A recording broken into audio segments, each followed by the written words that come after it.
Hi, it's Bonnie from Dwelling Logs. Today I'm going to be talking about learning to read with your kids and what I love and what I use and some tips that can help it not be a day full of tears. So I did a review on Bob Books just on another video, so click the link down below if you want to see more about Bob Books. Otherwise, you can keep watching for more tips. So learning to read tips.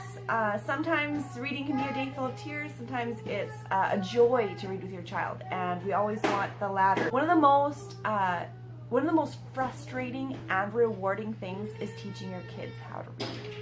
Here are some principles that we apply in our house. Number one, be supportive. Be their cheerleader. Cheer them on. When they do something great, be like, good job. You know, if they do something almost correct but not quite, you can still say good try. You don't have to say good job if they didn't do it right, but you can still tell them they did a good try. Reward. Give them stickers. Give them pats on the back, high fives, candy, M&Ms if you have to. And help. Don't spend the whole time saying, no, you didn't, keep trying, like, what is it? Help them.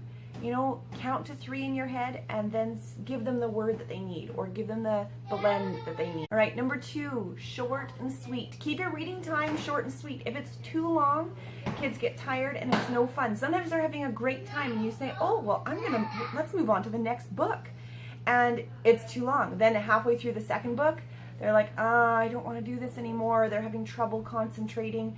Then you don't end on a good note anymore, and then it's not worth your time. So set a standard for what you're going to do. If it's 1 book a day, keep it at 1 book a day. Don't do 2 books a day if your kid wants to go to book number 2, if you know that they're going to not make it with a good attitude. Always try to end with success. Always try to make sure that at the end of your reading time, everybody's happy.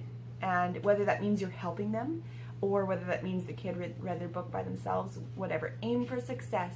Set an attainable goal. The other thing that we have in our home, in our reading basket, is a mirror. And this mirror is just a locker room or locker mirror that you can buy at a dollar store or anything. Back to school, they have them all over the place. And this mirror is for our speech. And I have 2 children who have some issues with some different letters and words. R's, CH's, TH's, we got lisps going on. So we work on our sounds as we read. So keep a mirror. Don't make your reading time too heavy on speech therapy, otherwise they might associate frustration there. But keep your mirror around, because sometimes if you're doing a book with all S's, then you may want to work on that lisp. So that's something that we always have. And in here, so I have Bob Books. Bob Books are my favorite. Again, see the link down below for my Bob Book review. We also have another Scholastic brand here, Word Family Readers. Now these are really fun because you can read with your child. It's the style is, they say the bold words, you read the unbold words. So that's really fun if you want to be more involved. If your kids will do better when you're sharing the reading, that might be a good solution for you. Another set of books that we have from Scholastic are these Meet Elephant, Gerald and Piggy books. My nephew learned to read with these books, so we have them in our home and we get to go on with them. They're a little more, they're very simple, but the words in them are a little more advanced. So if you already have beginning readers that are already starting to read things, then these are simple.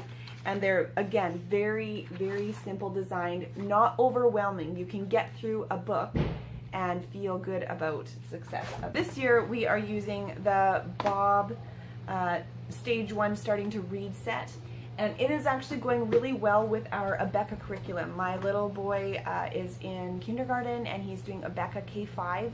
We're only doing some of the workbooks in it, but as far as the numbers and letters workbooks go, and the Bob books have gone very well with the curriculum so far. I do feel like we need to buy the next set.